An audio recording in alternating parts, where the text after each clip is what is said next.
And I had the pleasure of organizing the workshop with Jennifer, who has hidden herself somewhere, but she was a real workhorse, did a lot of the work. I would like to ask you, after we're done tonight, would you please put your chair against the wall? Usually, in the old days, they would set the chairs up for us, but no more, so we have to do our own chairs. Thank you. There's Jennifer. Raise your hand. Okay. We're so happy to have here tonight Richard Stevens, who has traveled all the way from his home state of Arkansas with his delightful girlfriend, Stevie, who's back there somewhere, to be with us for the workshop this week. It's been a great workshop. Richard earned his degree in art at the University of Central Arkansas in 1969.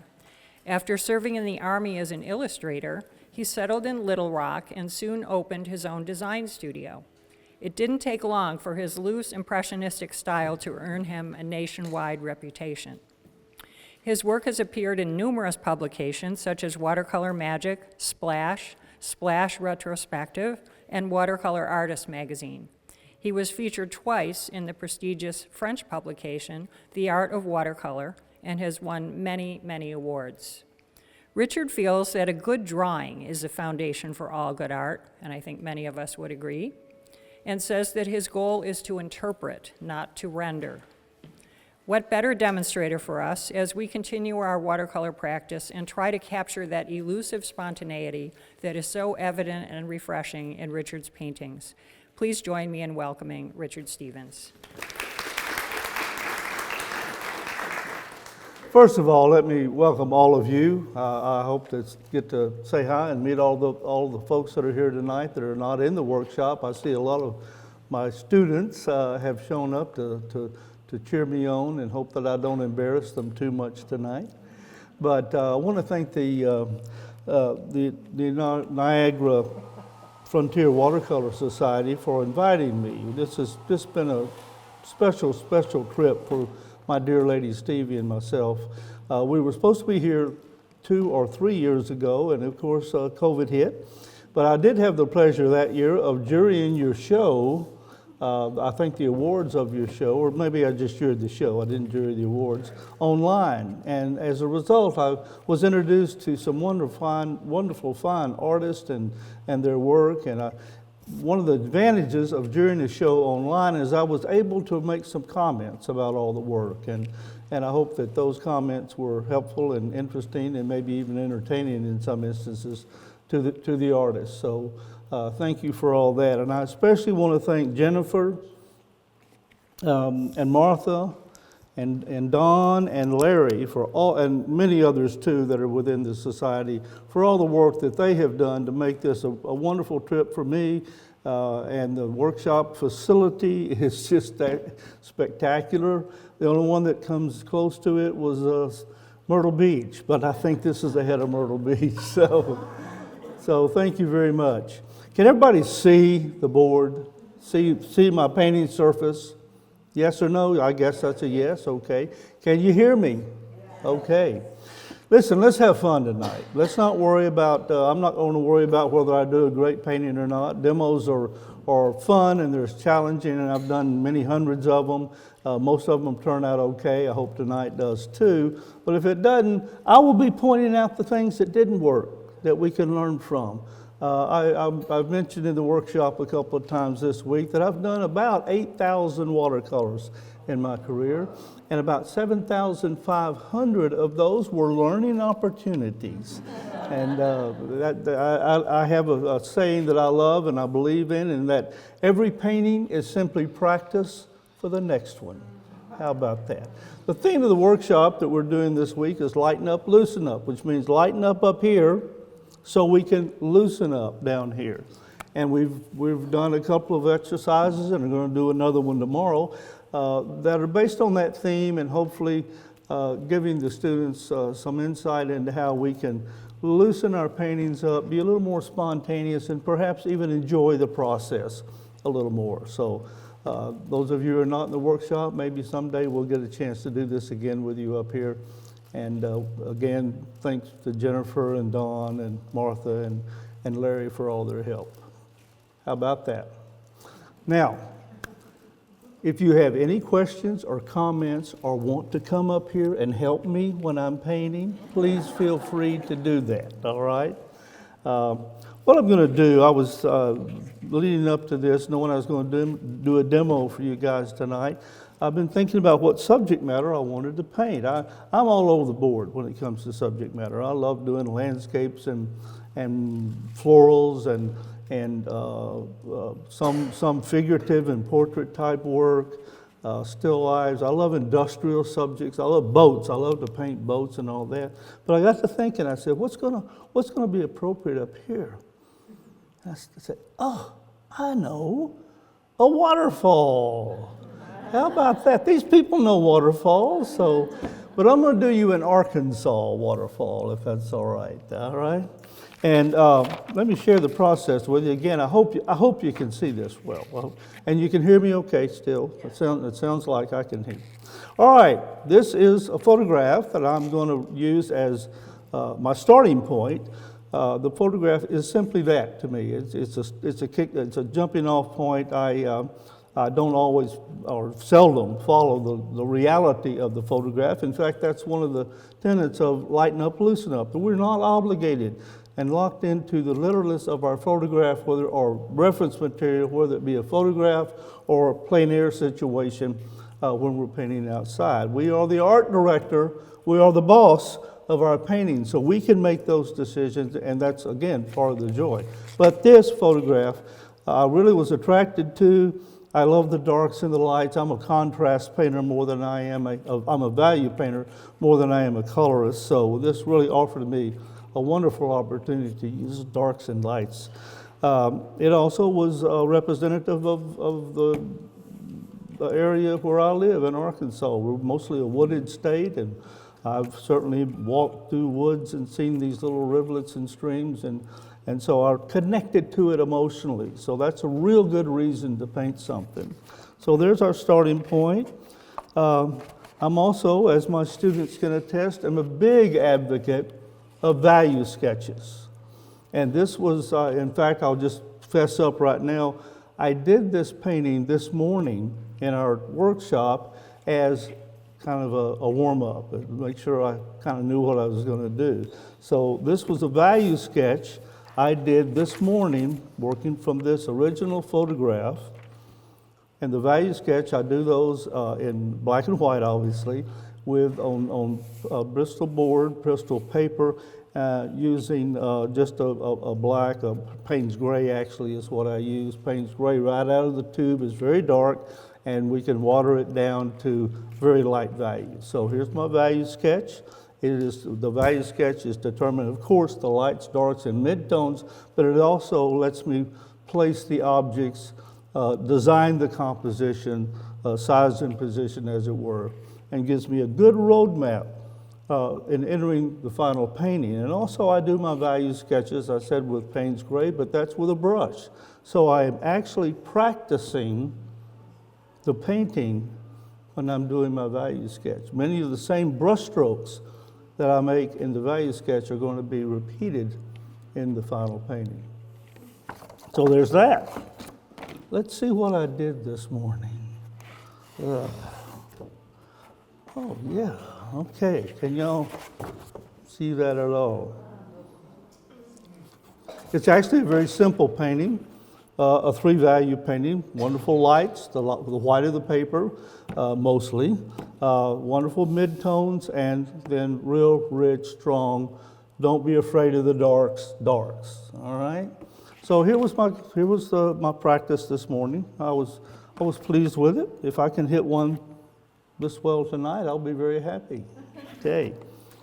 So value sketch, initial photograph, value sketch, final painting. That's the process. I'm going to put these where I can kind of see them. Okay. Now, landscapes, landscapes, still lifes, and some other subjects are very forgiving in that who knows if that tree is really right there or if that rock is that large and that shape.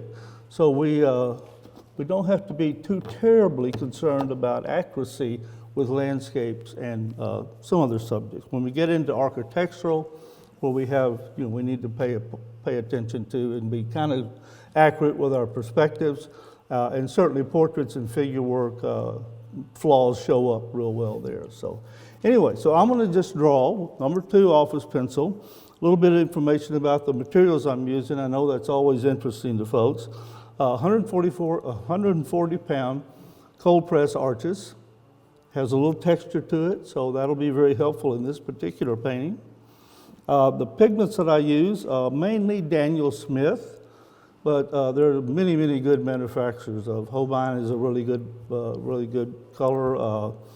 Winsor Newton, Schminke, and some others. So I really enjoy and have become very familiar with Daniel Smith paints. A few years ago, I was fortunate enough to win their customer contest, and I won $3,500 worth of Daniel Smith paints. So I became very familiar with them and a little bit loyal to them at the same time. So anyway, let's see, standard brushes. I do a lot of my work, biggest percentage of any painting with a big mop brush. And I love the theory of use the largest brush you can for as long as you can. That's one of the lighten up, loosen up themes that I try to urge my students. Use those big brushes. Boy, I see them come in and pick up these little needle nose brushes, and that's fine. There's a place for those near the end of the painting, but 85-90% of my painting is going to be done with the largest brush that I can handle. Any other questions? I do have a hairdryer here. It's sometimes handy, especially in demos where we want to maybe speed the process up a little bit. But when you use a hairdryer on your work, you're stopping the drying process, obviously, and so you will have a different painting than you would have had if you let it dry naturally. Maybe better, maybe better, maybe worse. I have some. Thank you. And I'm going to need this, I can tell. Talking too much. Why do you do a value sketch? Say that again, ma'am? Why do you do a value sketch? I do a value sketch because watercolor is a medium, unlike oil and acrylic and pastel and so forth, that with those mediums you can wipe it off, start all over, make any adjustments and corrections that you might want to make. With watercolor, those of you, and this is a watercolor society, so I assume most of you paint watercolor, is a medium that once you put down a wash, it starts drying. And you have a limited window of opportunity many times to create the next effect. So having a value sketch, which basically is a roadmap to where I've actually done the painting in black and white, and I kind of know where I'm going to run into the problems, where I need to be aware of, okay, here I really want to be able to respond to that area very quickly with another wash or whatever. It just gives me a lot of information going into the painting, working in a medium that is not particularly forgiving. You watercolorists agree with that? I bet you do. A value sketch, I get sloppy sometime and will not be doing I want to get into the painting like all of you do. And I catch myself, ooh, I'm not painting very well, or I really wasn't ready for that particular passage right there. So the value sketch has proven to be really, really important in my process. For years, I did value sketches with charcoal or magic markers or whatever tool I had available that I could make a dark value with. And I watched a video by Tony Everson a few years ago, and he was doing his value sketches with Payne's Gray. And I said, wow, that makes all the sense in the world. And I started doing them, and oftentimes, I'll be in all candor, the value sketches often turn out better than the final painting. Often. And that's one of the beauties of black and white, working in black and white, is, boy, when they work, they're just really spectacular. And also, in the value sketch, to lighten up, loosen up, I'm playing. I'm not worried about messing up. I mean, I'm just doing a little sketch here. So that psychological advantage that gives you is really, really helpful. You guys want me to paint? Am I talking too much? Please ask questions. If you have any questions, you're not going to interrupt me. I'm here to share information, okay? and have a little fun tonight. All right, let's go. Let's see what we've done. First of all, and I'll get into the painting here in a second, but I have scaled my image area on my paper to my reference material. And there's a little trick to doing that, but basically I put it up here in this corner and I take a ruler, and where that comes off the paper, that is immediately scaled. That's a very quick explanation. All right, I have a number 2 office pencil, hard enough to make a nice line. Not make a real soft line that would pick up as I made washes over it, but dark enough that I can kind of see what's going on. So I'm going to very, very, very quickly do some drawing here. And I love the draw. Drawing is the skeleton of painting. I do more drawing than I do painting. And I do an awful lot of painting. Let's see, let me be quiet for just a minute and kind of get this figured out. That's about halfway down. Something like that, something like that. Some shapes over here. Let's see, we've got a nice rock there. Top of it, we'll see some things going on here. Water coming out of there. Yeah. Yes, I talk to myself in my studio when I'm there. That's just part of it.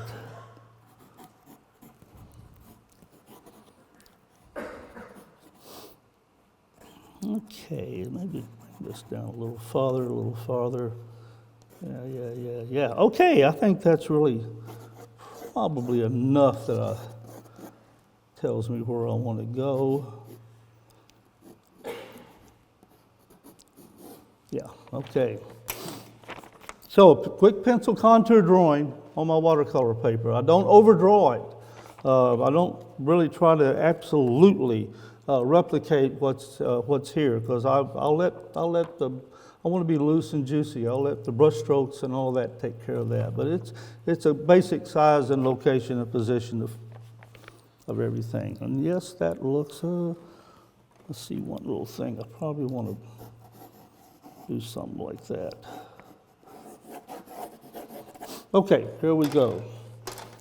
First thing I'm going to do is I work from, and traditionally in watercolor, we work from light to dark, don't we? Light values up to the dark values. There are some really successful painters that work from dark to light. I don't know how they do it. But I'm pretty traditional, light to dark. So I work from my largest shapes, light to dark, large to small, shapes not things. And shapes not things, what I mean by that, rather than looking at something and saying what the object is, which kind of throws a little roadblock into you, I say it's a shape, and I can probably handle that shape, square, rectangle, circle, ellipse, whatever. Okay, that makes sense? All right, Richard, let's jump into here. And I'm going to wet my water. Wet water, because I want to put some little values in there, a little bit of value.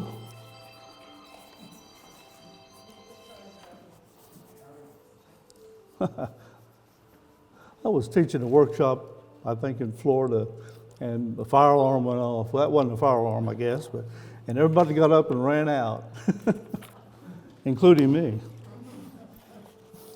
And this area up here is going to be wet. All right. So we've just given ourselves an opportunity to put in a little color, very, very light, in some of these areas. Yeah, that's going to work just fine. You say, that's really dark. You know, watercolor is going to dry 30 to 60% lighter than we put it down. So I'm very comfortable throwing some of this on here, because I'm going to wipe some of it off real quickly here. All right. I'm going to take a tissue, and I'm going to get rid of some of this up here.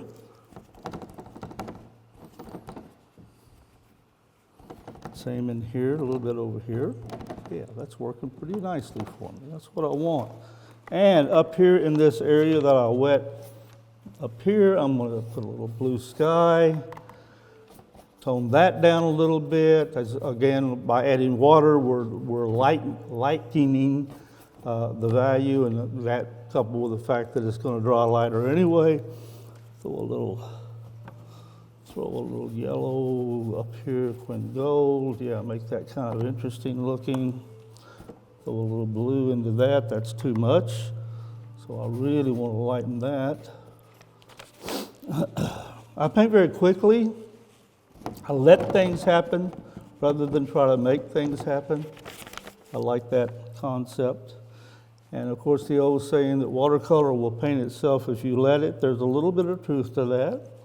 Turn that green, Richard. There we go. That's much better. Much better.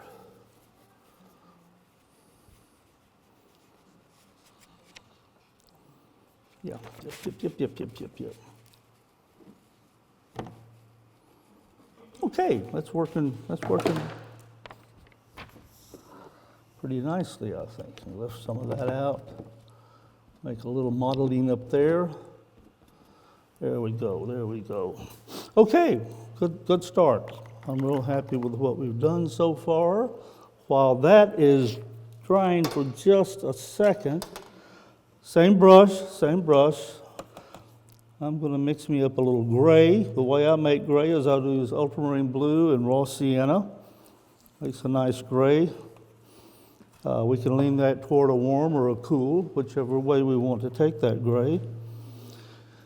And I'm going to come up here and say, okay, that's how I want a little darker than that, don't I? So I'm going to suggest some tree shapes up here that are in the distance.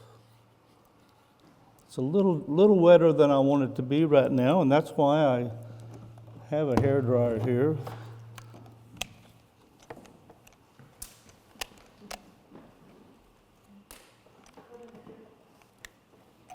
There we go. Thank you. I'm not going to get this dry, but I'm just going to dry it a little bit. Thank you. That'll be fine. That's fine there.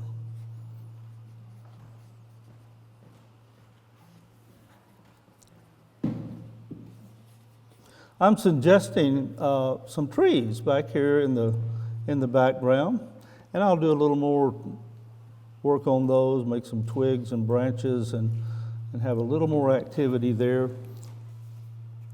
I do want to darken one of them, this one up a little bit more, and maybe a couple over here. Yeah, that's working fine. Still working with our large brush. Yeah, that's working just about like I want it to right there. Please, again, if you have any questions or suggestions, or don't hesitate to ask. Soft, yes. You will need to speak up for me. Yellow is lemon yellow. Lemon yellow. Yeah, let me just quickly go around.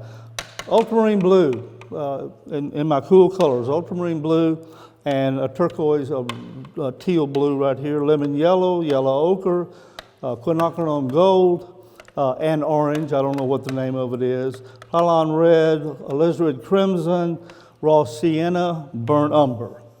That's my palette. A fairly simple palette. You can see I only have one blue, well, the turquoise is a blue. No greens. No green. But look, I've already put some green in here, haven't I? I mix my greens. Greens are the most difficult of all colors in any medium that you're working in.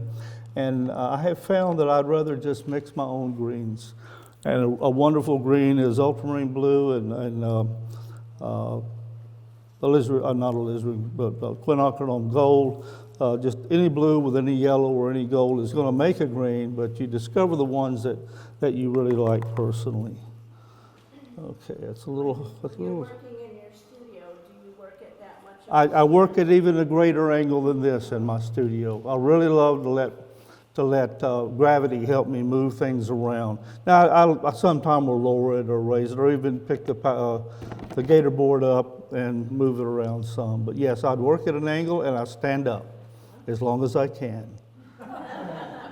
I may be limiting that soon. No. All right, Richard, let's go ahead. Now then, we have our basic light values down, don't we? And I put a couple of suggestions of darker ones here, but I'm okay with that. All right, we're ready to put some of our darker values in. But I'm going to go down here and I'm going to throw some of this in here, a light yellow ochre, because I'm going to do a little tricky thing down here to suggest some rocks, and that will hopefully be informative and interesting to you guys. All right, that works. We'll just carry a little bit of that up here too. Let some of that come through. I've told the workshop students yesterday and reiterated it today, I think. There are times in a watercolor when it absolutely looks like it's not going to work, okay? And you have to believe that you're going to, and this is one of those times, you have to believe that it's going to, if you'll just stay with it, hang in there, that it will start coming together for you. All right. Yeah, that's what I want there. All right, I'm ready for some darks. I'm already ready for darks. We have the lights, we have some midtones, and we're really ready to have some dark values. Darks are difficult to make. Beginning students, even more advanced students, really do struggle with the darks for two reasons. They're afraid to put them in. You know, you worked up a value scale and you're in the midtones and oh, it's looking pretty nice. And you think, oh gosh, put those darks in. I don't want to mess it up. So I'm going to be real timid and just kind of, have you done that? Yes, you have. Yes, you have. And the other reason is they don't know how to make the darks. And they forget that when you put a dark down, if there's very much water in your brush, it's going to dry lighter. And then you say, oh, gosh, that's drying too light. I have to go back in there and make it darker. And that's when we really start losing our freshness and translucence and the beauty of watercolor, start making mud. So ideally, we get the darks right the first time. So I'm going to share with you my process of making darks. And that is, I use ultramarine blue and burnt umber. Now, there are other combinations of colors that work real well. Alizarin crimson and phthalo green really make a good dark, really. But I'm afraid of those phthalos, boy. They're such an unnatural color that, but I do put them in here sometime. You really have to be careful with them. If you're doing something that's kind of organic and natural looking, like hopefully this will be, and then you have those phthalo colors coming through, that really messes it up. But here I have mixed ultramarine blue and burnt umber. And if you pick up your palette and it doesn't run, then it's going to stay the value that you've mixed, and it's going to stay where you put it, if you put it on dry paper. That's the other key. Obviously, to make good rich darks, we put it on dry paper. In this case, I don't mind if it's not quite dry, because I'm going to do some lifting and scraping anyway. So let's see oh yeah, look at that. And also look how I'm handling my brush. I'm not just doing that with it. I'm hopefully getting fairly aggressive with it, letting things happen. Yeah. Now, that's not too pasty.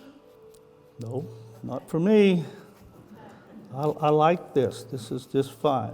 I will do things like lighten it some. I will help it run some. I'm going to throw some other color in there at some point. I'll do some scraping and lifting in there. But I want that dark to be dark. So when I put it down, I want it to not dry any lighter and to pretty much stay like I put it. Where's my painted here? Let's go across.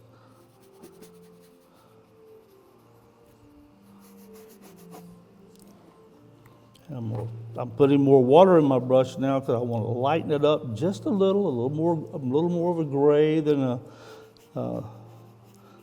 dark. I'm going to go over here.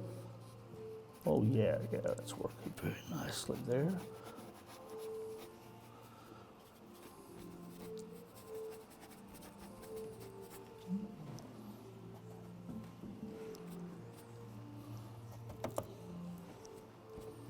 See, I'm throwing some yellow ochre in here now in that area.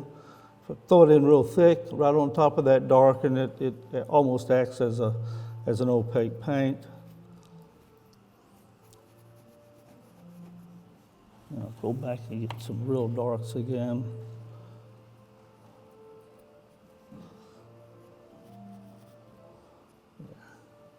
You paint this quickly in your own studio by yourself? Do what now? Do you paint this quickly? Oh, yes, I do. I do paint quickly. If I spend more than an hour on a painting of any full sheet on down, I'll probably messed it up.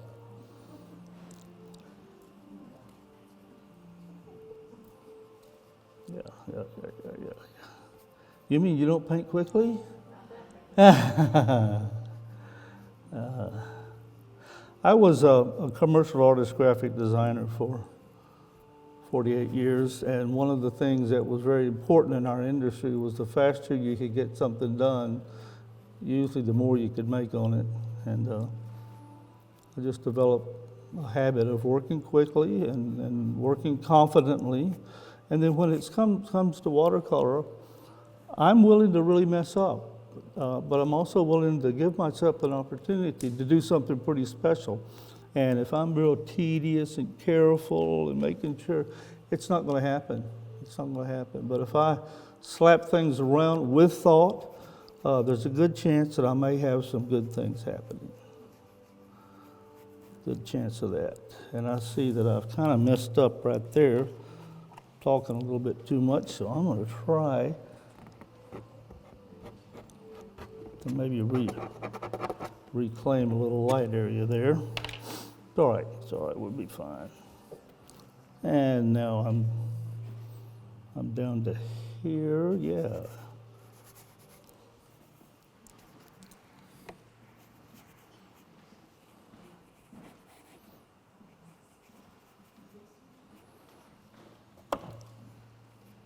I do something that I don't advise my students or any of y'all to do, is I cross-pollinate. You know, theoretically, we would go, when we have a color, we'd put it down and we'd clean our brush and go to the next well. I just jump around. And as a result, I'll probably waste a lot of color, but that's what I do. All right, let's move on here. Let's get something a little lighter down here. Yeah, as we're getting closer to the foreground, we can often we can allow ourselves to have a little more detail, and I don't like that word detail too much, but a little more definition of what's going on. And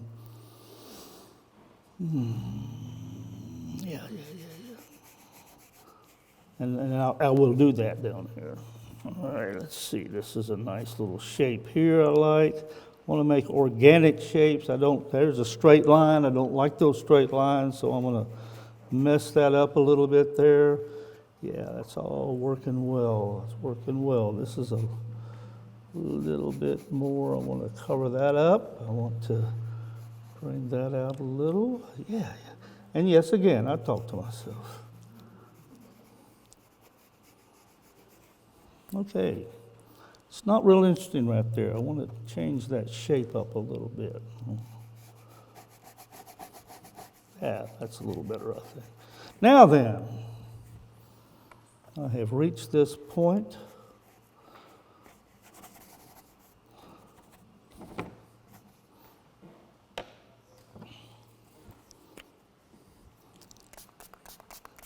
I'm spraying it to make sure that I still have some moisture there. Spray that up there a little bit too. I'm going to go to pick up a little tool that all of you have. That is a credit card that I've cut up into many angles, and I have several of them. And I use them as a scraping tool. And down here in the foreground, you can see that I have nice rocks. Well, if I have timed this right, and I think I have, then when I scrape this, I'm going to create really nice rock shapes, as well as, because of the 140-pound cold pressed paper, there'll be hopefully some texture there. So let's see. Oh yeah, looky there. That's working pretty well. Our light source, hello. Our light source is coming from here, so this side of the river, creek, stream, whatever you want to call it, might have a little bit more light in it. Now, when I'm making these rock shapes, a lot of times they're straight line and very angular. And so I just take my finger and I get in there and I round those off so they're not so obviously done with a flat tool, and try to make those a little more organic looking. Yeah, that's working nicely. Same there, those are straight lines, but I can change those a little bit. Yeah, that's working pretty nicely there. Another one over here.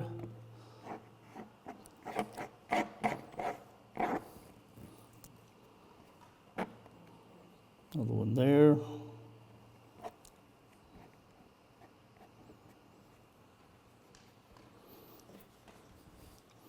Then I'm going to take a spray bottle and let them merge a little bit. Soften some of those edges. Yeah. And I'm going to come up in here with another side of this and do a little bit of the same thing on this side.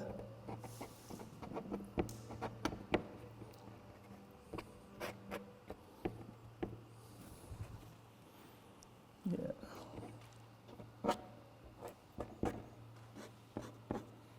And maybe a little bit in here. Not as much on this side because we're not getting as much light here.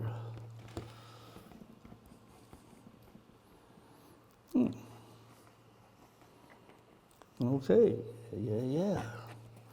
Now then, I'm going to take my brush and I'm going to clean it out and hopefully just have lots of water here. Little ultramarine. And darken some of this closer where the water would be a little, maybe we can see a little color in the water. As we get farther away, we see less and less color. And you say, well, Richard, that's kind of heavy-handed there. We're going to soften all those and make them less prominent. A little bit coming in here, a little bit coming in here. Now with just clean water, hopefully clean water. Yeah. Soften these edges, let them bleed together. Let them run into the rocks so that it looks like some mist and spray is going up into those rocks. More water, Richard. Yeah. Soft.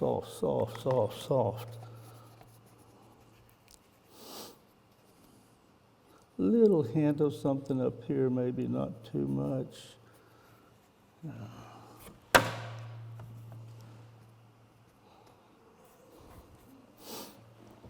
Spray bottle.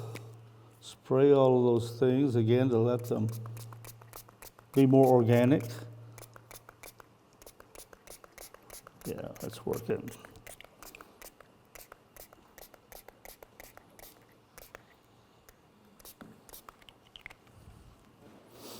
Then take a tissue, and there's some lighter areas in my reference material, so I'm going to, in the water, I'm going to lift that out. A little bit lighter right here. Yeah, this is working. This is implying the mist and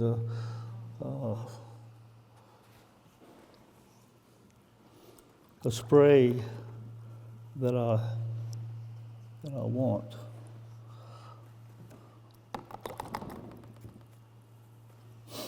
Just a little bit up here, not much. The further away we get, I just want it to be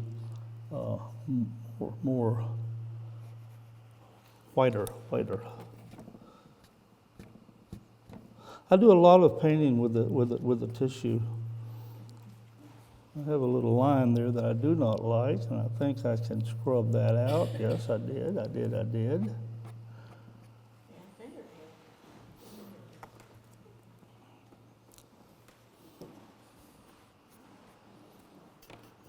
My light, I'm not complaining, but my light is not real good up in here, and I can't really see real well what I'm doing.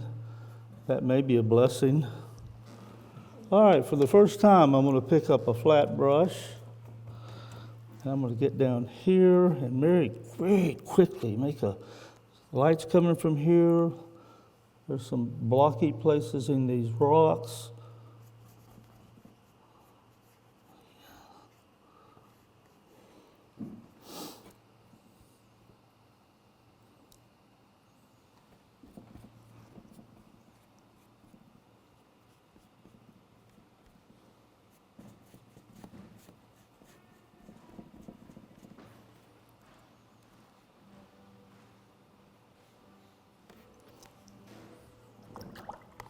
I see I have some pencil line there that I really need to go ahead and let that be a rock coming out.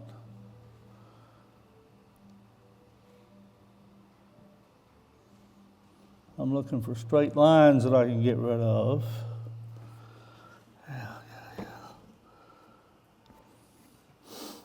Now, I'm going to do a little calligraphy work up here at the top, and to do that, I'm going to pick up what I call my magic brush. It's just a rigger brush that holds a lot of water. Hello, here. And I'm just going to mix up some grays in here. Yeah, I think those are grays. Lots of water. I want these to feel like they're receding back into. So with cool colors and softer edges, that pushes things back. That's an example of atmospheric perspective that we have talked about a little bit in the workshop. Yeah.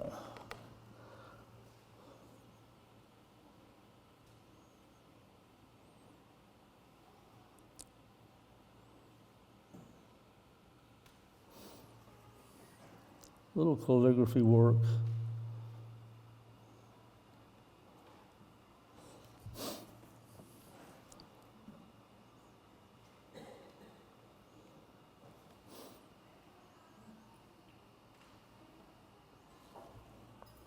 We're almost through.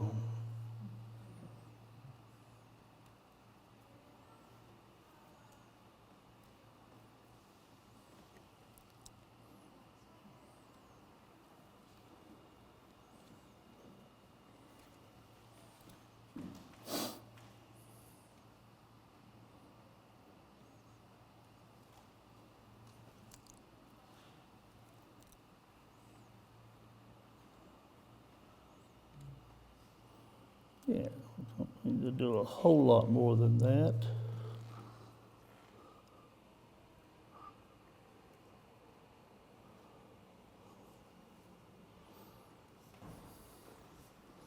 Feeling pretty good.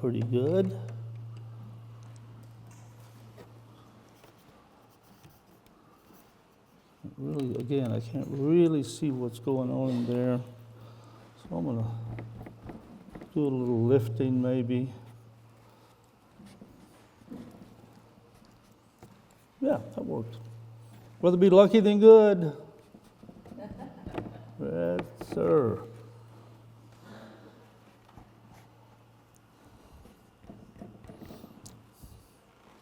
Now then, another tool that we have in our arsenal, a little spray bottle with some lemon yellow in it. What is that? It's a little spray bottle, a Holbein spray bottle with some water and lemon yellow. And I'm going to intensify a little bit of this color up here. It's another tool, just like oh, that worked well. I like that. Maybe hit some of that down here a little bit, even in the water some. Also have a blue bottle. I hope this works. Yeah. I'm going to hit a little of this down here. Yeah. Now, blasphemy time. Whitewash. I know, boos, hisses, all right. My watercolor heroes, Alvaro Castanet and Joseph Buvlik, are very comfortable using a touch of gouache from time to time. And if it's good enough for them, it's good enough for me. And I only use it for little highlights, and in this case, I'm going to splatter some spray, hopefully to create a feeling of spray in the water down here. Sometimes I will mix white gouache with a color, with a transparent color, and maybe hit an area like that with that. That's too much, Richard. When we make a mistake or have an issue like that, don't panic. You have plenty of time to get in there and lift it out, or it's not the end of the world if it doesn't work quite right for you. Now, I don't want to go very far up the creek with this because we wouldn't be able to see it the farther it got away from us, but a little bit is okay. And if we have too much, I'll simply do a little lifting of that. Okay, now I am going to take a little color here.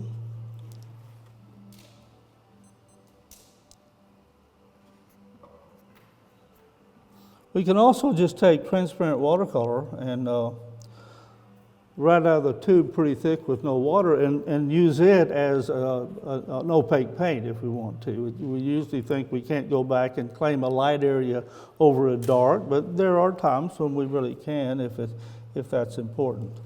I start every watercolor with the intention of it being a pure transparent watercolor. In fact, I'm a signature member of Watercolor West, which is one of the last bastions of pure watercolor in their shows. But as I said, Alvaro and Joseph do this, so.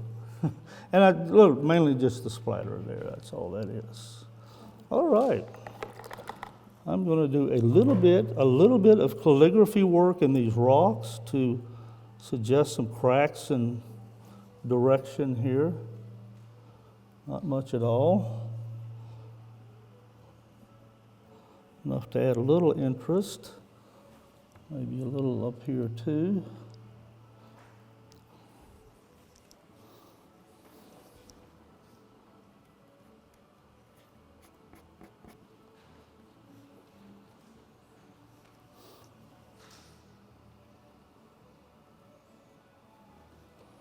Did you ever work in oils and acrylics? In college was the last time I worked in oil or acrylic. I did a couple of 3 months ago, I went out and bought a whole acrylic set. I said, I'm going to try some acrylic again. And as yet, I have not done that. This is challenging enough for me right here. Watercolor can, I love to say, and because it has done it to me many times, body slam you to the ground more often than not. But boy, isn't it a joy when you hit one? Or even if there's a little corner of it that works. That's, cut that out, frame it. That's exactly what I meant to do, you know. Yeah. In my commercial career, I did some more opaque painting in commercial illustration, but I just love watercolor, and I love what it can do, and the challenge of it, and the beauty of it when it really does work.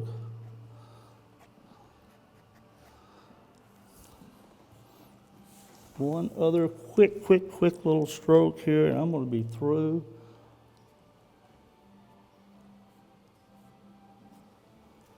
Through with this.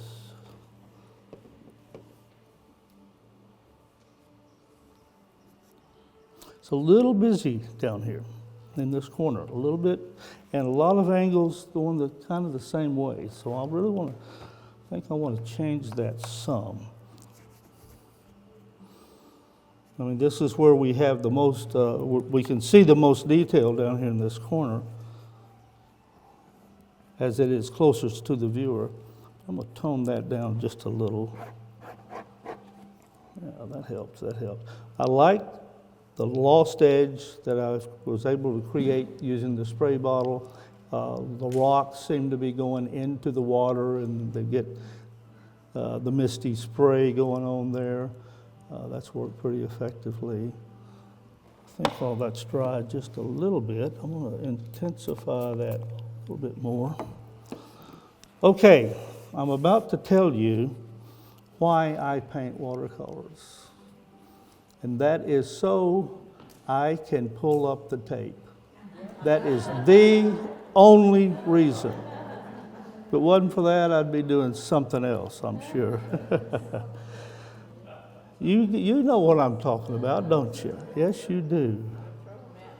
You absolutely do. He keeps touching it. Okay, and I've put a lot of tape on this. Let's see where it's going to start. It's not.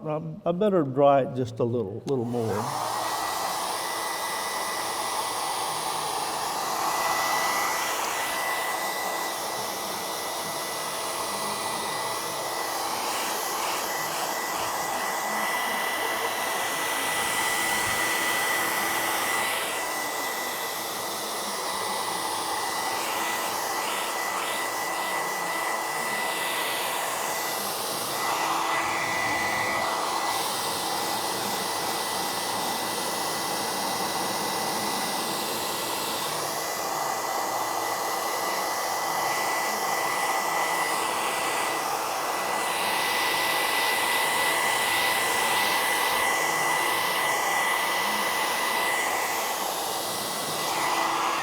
I would normally walk out of the studio and just and let this, if I was working at home on this, and let this dry on its own.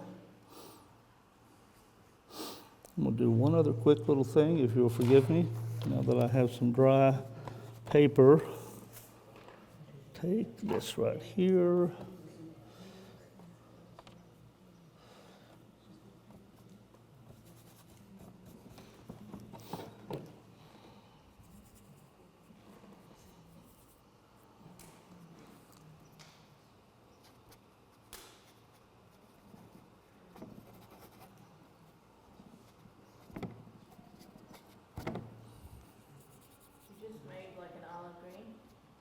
I'm just doing a little green in here, little touches of green some other places.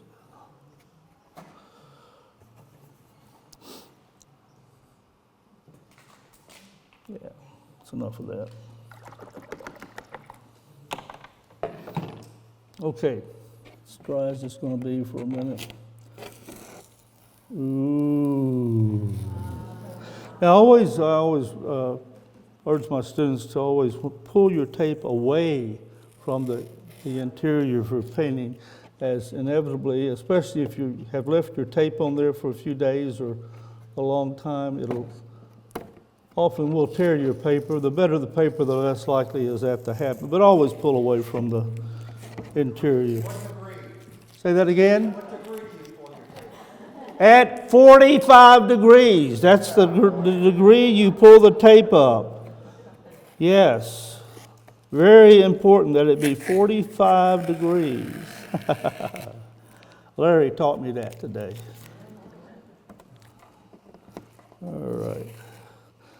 And these wonderful, crisp little mats that are formed. And I put a lot of tape on here so I'd have a pretty good sized mat.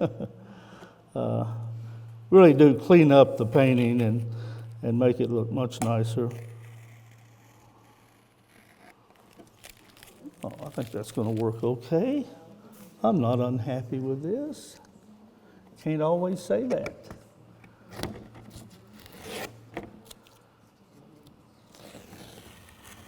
Yeah, 45 degrees, Larry. Yeah. He explained that that's the angle that at an auto body shop, if they're painting a car, that's the angle they pull up the tape there. So that's good enough for them. Is that right? That's right, okay.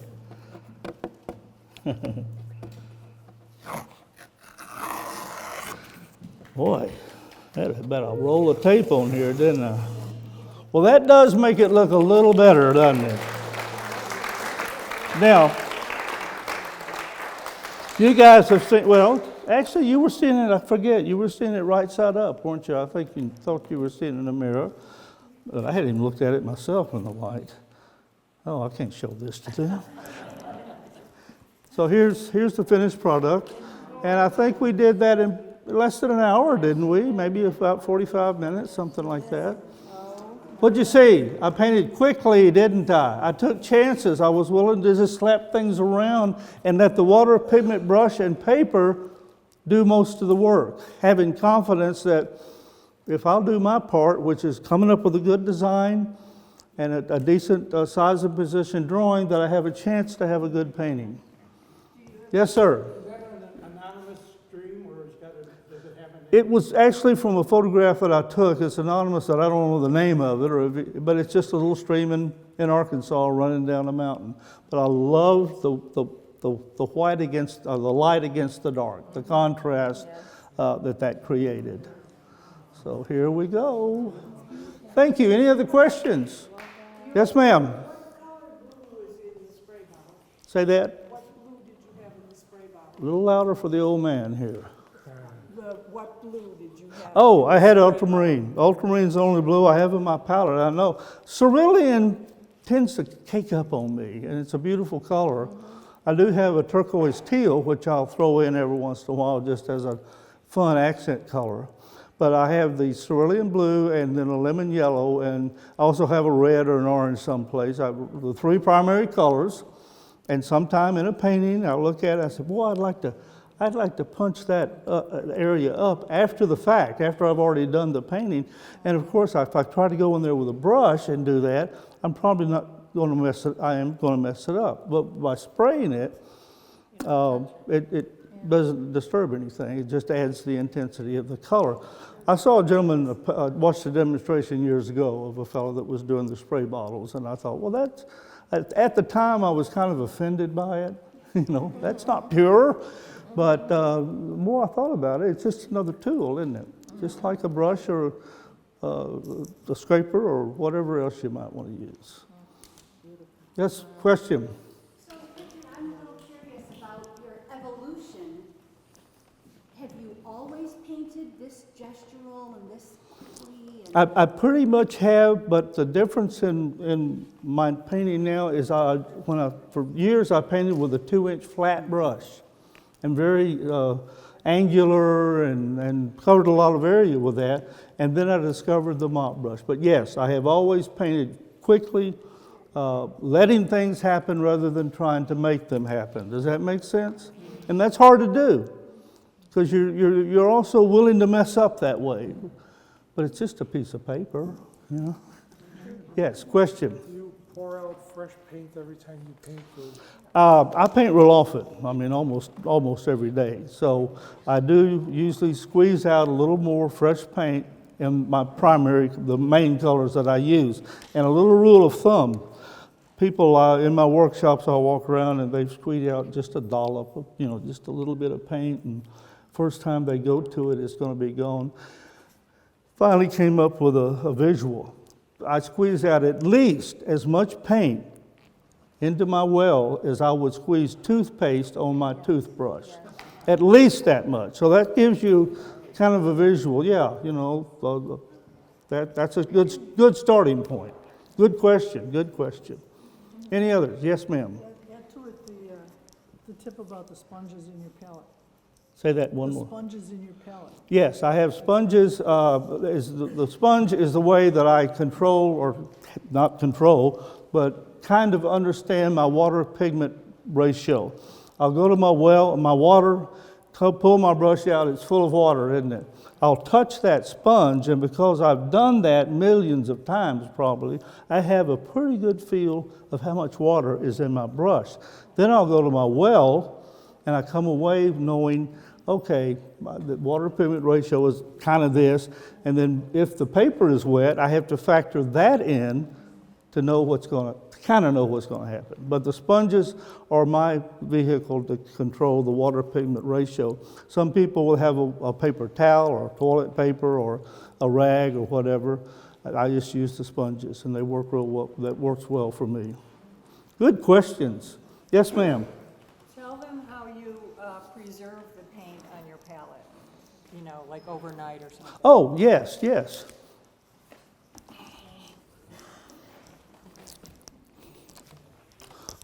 My palette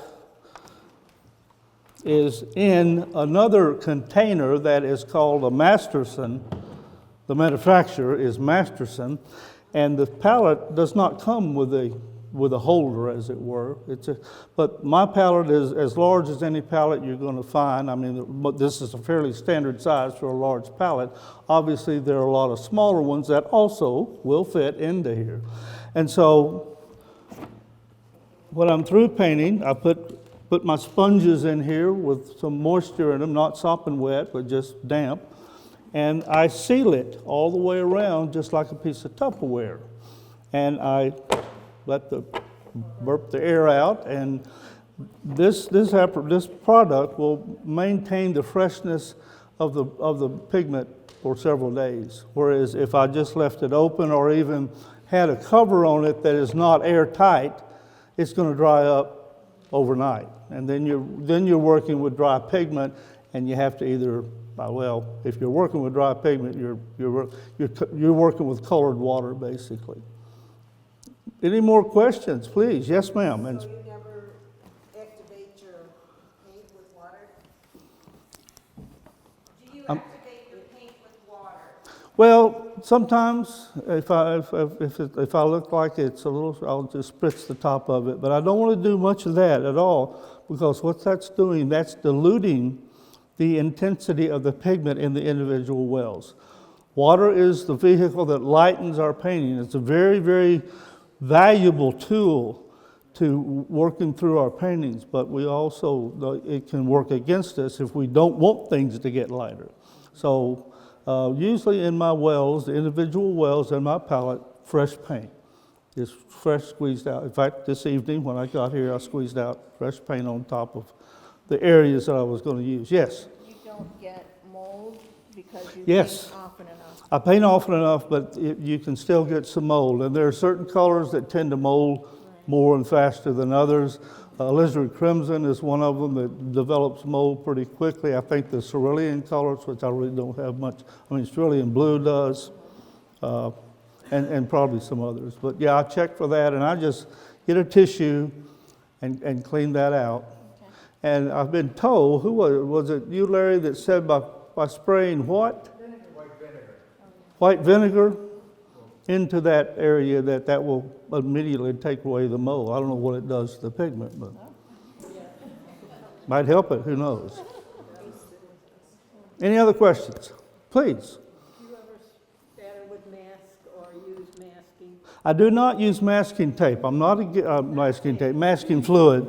I'm certainly not against it. When I first started painting again 35, 40 years ago, I did try it a little bit, and when I'd peel it up, it would have a hard edge, or it would look very different from the rest of my painting, and I'd try to go in there and soften it, and I just decided that I was just going to paint around things or scrape them out, or forgive me, but a touch of gouache if I need to.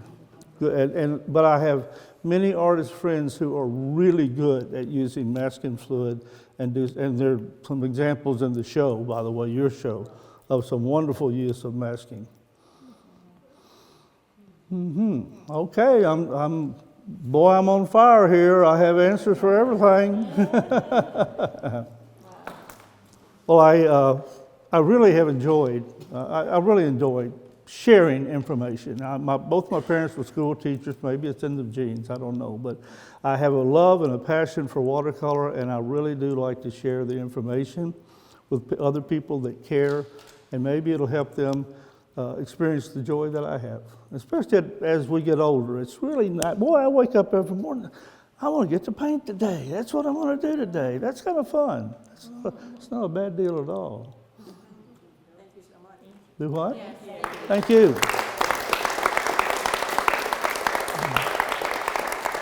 Appreciate it. And once again, thanks to the Frontier Watercolor Society. It's just a real joy to finally get here. Finally get here.